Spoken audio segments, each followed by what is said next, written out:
জানতে হবে। তো তারপর থেকে প্রতি বছরে একটা দুটো করে নাটক লিখতে লিখতে আজ প্রায় 10টা নাটকের বই লেখা হয়ে গেছে। এবছরও বই মেলাতে আমার নাটক বেরোচ্ছে, মিলন হবে কতদিনে। জানার চেষ্টা করলাম কেমন করে নাটক লিখতে হয়। তারপর বলে সেটা জানলে হবে না, গান কেমন করে করতে হয় সেটাও জানতে হবে। আমার বাড়িতে আমার ভাঙা হারমোনিয়াম ছিল, সেইটা বাজিয়ে বাজিয়ে, আর ওই দেশের বাড়ি বীরভূম, সেখানে বাউল গান শুনে শুনে গান জিনিসটা কেমন করে করতে হয় সেটা জানার চেষ্টা করলাম। জানি বলছি না, জানার চেষ্টা করলাম। তারপর বলে সেটা জানা হবে না, কবিতা কেমন করে আবৃত্তি করতে হয় সেটাও জানতে হবে। তো আমাদের সবার তো রবীন্দ্রনাথ নজরুল আছেনই, তো তাদের কবিতা পড়ে পড়ে কবিতা কেমন করে আবৃত্তি করা স্টাইল সেটা জানার চেষ্টা করলাম। কিন্তু একটা কথা বলুন তো, এক জীবনে কত কি জানা যায় আর কত কি জানা সম্ভব? একটা জিনিস তো আপনারা সবাই খুব ভালো করেই জানেন যে জানার কোনো শেষ নেই আর মার খাওয়ারও কোনো বয়স নেই। মার যদি খেতে না তা চুপচাপ বসে থাকবো পড়া।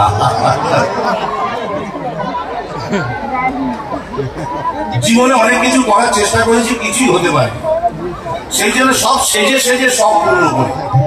আজকে পুলিশ সাজি, কালকে চোর, আজকে রাজা সাজি, কাল ভিখিরি। আপনাদের বছরে একদিন হলি, আমার রোজ হলি, আমি রোজই রং মারছি।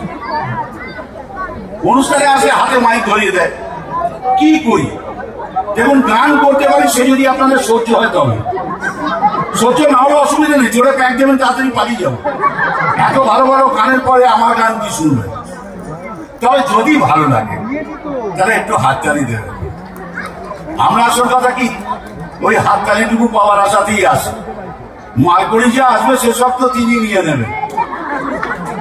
মানে ব্যাপার হচ্ছে কি জানেন তো, দেখুন প্রত্যেকেই তার নিজের, উনি আমাকে মানি বলে ডাকে। এখন ঘটনা হচ্ছে, সবাই তো জানে যে নিজের স্বামীকে কত আদর করে, কত রকম ভাবে সোহাগ করে ডাকে। কেউ সোনা বলছে, কেউ মানা বলছে, কেউ ওগো বলছে, কেউ হ্যাগো বলছে। তা আমার উনি আমাকে মানি বলে ডাকে। তো আগে আমি ভাবতাম বোধহয় একটু আদর আপ্যায়ন করে ভালোবেসে আমাকে হয়তো ভাবে বলছে। পরে বুঝলাম না, না, এ মানি সে মানি না, এই মানি হচ্ছে এই মানি। যাই হোক, তাহলে আমাদের হাতে কি পড়ে থাকে? পড়ে থাকে আপনাদের হাততালি। ওইটুকু দিতে কার্পণ্য করবেন না, আর ওটা দিতে পয়সাও লাগে না। আসুন, চেষ্টা করছি গান গাইতে, যদি ভালো লাগে তাহলে আস্তে আস্তে এগোনো যাবে। সেই শিল্পীর গান দিয়ে শুরু করছি, যার গান গাইলে বা শুনলে মোবাইল যেরকম চার্জ হয়ে যায়, আমি ওরকম চার্জ হয়ে যাই। আসুন।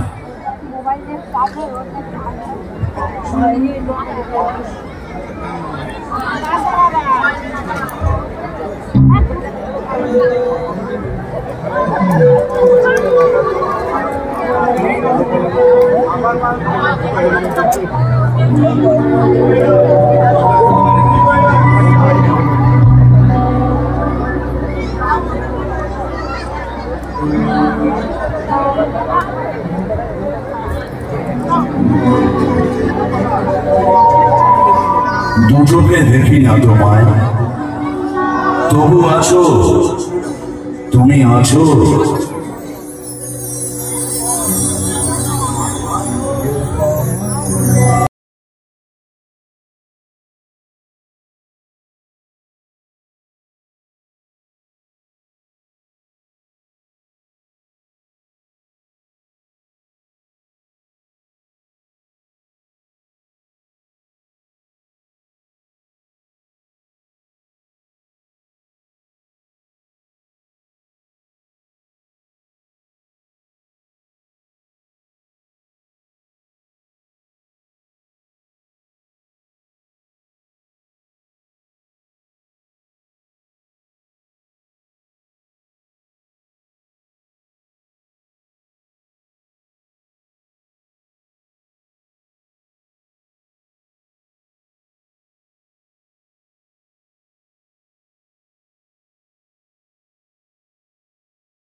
যেতে হয়েছে। প্রথম যেখানে চাকরি করতে গিয়েছিলাম সেটা হচ্ছে চিত্তরঞ্জন লোকোমোটিভ ওয়ার্কস, মানে যেখানে ওই রেল ইঞ্জিন তৈরি হয় সেটা। তা আমি যেহেতু অভিনয় করতে ভালোবাসতাম, ওখানেও একটা থিয়েটার দল জোগাড় করেছিলাম। আর সেখান থেকে আমরা থিয়েটার করতাম, বিভিন্ন জায়গায় কম্পিটিশনে যেতাম, বরাকর, কুলটি, রানীগঞ্জ, শ্রীরামপুর, চন্দননগর, খড়গপুর, সব বিভিন্ন জায়গায় আমাদের কম্পিটিশনে যেতে হতো। যেতাম জেনারেল ক্লাসে ট্রেনে করে।